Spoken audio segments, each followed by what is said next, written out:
संक्रांत म्हटलं की प्रत्येकाच्या घरी तिळगुळ हा बनवला जातो आणि प्रत्येकाची तिळगुळ बनवण्याची पद्धत वेगळी असते. तिळगुळ बनवताना सर्वात पहिलं टेन्शन येतं ते पाक बनवायचं आणि दुसरं म्हणजे हाताला चटके लागायचं. पण आज आपण अगदी साध्या सोप्या पद्धतीनं पाक कसा बनवायचा आणि हाताला चटके लागू नये म्हणून काय करायचं आणि पाक तयार करताना पाक कसा ओळखायचा हे पाहणार आहोत. आणि मिश्रण शेवटपर्यंत जसंच्या तसं राहतं, अजिबात कडक होत नाही आणि लाडू सहजपणे वळले जातात. नमस्कार, सीमा मराठी किचनमध्ये तुमचे खूप खूप स्वागत आहे.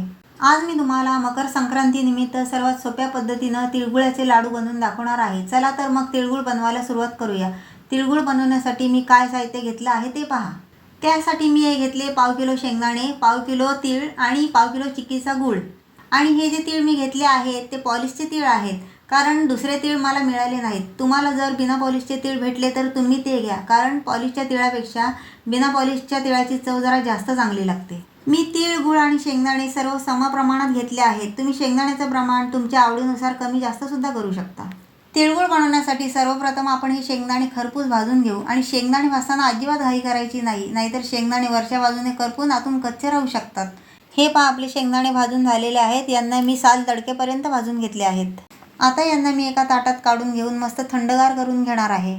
आता दुसरी स्टेप म्हणजे मी त्याच पॅनमध्ये तीळसुद्धा भाजून घेणार आहे. हे पहा, तीळ भाजताना असा तडतड आवाज यायला लागला की समजायचे आपले तीळ मस्त भाजले गेले आहेत. हे सुद्धा मी एका ताटलीत काढून गार करून घेणार आहे. हा पहा, इथे मी हा गूळ घेतला आहे. त्याला मी असा सुरीच्या साहाय्याने बारीक चिरून घेत आहे. त्यामुळे गूळ लवकर वितळला जातो आणि चिकट होत नाही आणि पाकाचा रंगसुद्धा काळपट होत नाही. इथे पहा, शेंगदाणे पूर्णपणे गार झाले आहेत. त्यांची सर्व सालं मी काढून घेऊन मिक्सरला बारीक पावडर करून घेतली आहे. तुम्ही पाहू शकता ही पावडर मी अशा प्रकारे बारीक करून घेतलेली आहे. आणि तुम्ही पाहू शकता हे तीळसुद्धा पूर्णपणे गार झालेले आहेत. त्यांना मी एका ताटामध्ये काढून घेत आहे. त्यानंतर मी हा शेंगदाण्याचा कूट या तिळामध्ये घालून घेत आहे. आता तीळ आणि शेंगदाण्याचा कूट या दोन्ही वस्तू मी मस्त एकजीव करून घेणार आहे. मी या दोन्ही वस्तू आत्ताच का एकत्र केल्या, कारण या वस्तू पाकात सेपरेट टाकेपर्यंत थोडा वेळ पुढे जाऊ शकतो.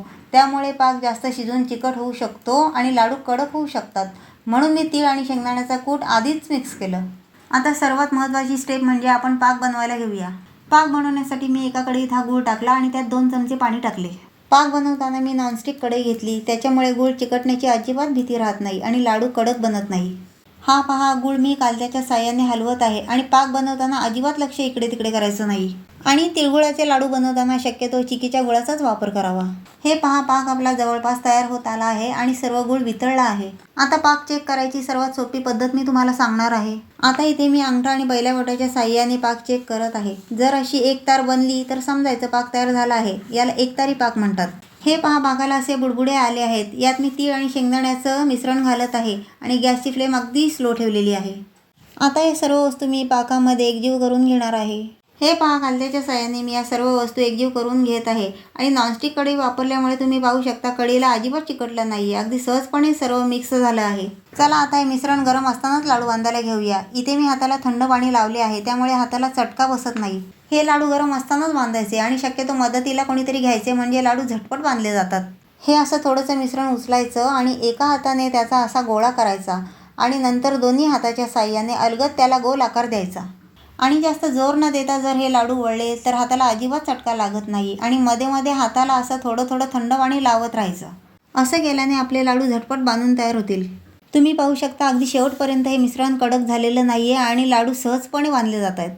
त्याचमुळे जर तुम्ही ही सेम पद्धत वापरली आणि वस्तूंचं सेम प्रमाण घेतलं तर तुमचे लाडू अजिबात बिघडणार नाहीत आणि कडक होणार नाहीत आणि लवकर खराबसुद्धा होणार नाहीत. तुम्ही पाहू शकता आपले सर्व तिळगुळाचे लाडू किती छान बांधून तयार झाले आहेत. अशा पद्धतीने तुम्ही पण नक्की असे लाडू बनवून बघा. चला, तिळगुळ घ्या आणि गोड बोला. चला, व्हिडिओ आवडला असेल तर व्हिडिओला लाईक करा, शेअर करा आणि माझ्या चॅनलला नक्की सबस्क्राईब करा. भेटूया पुढच्या व्हिडिओत. धन्यवाद.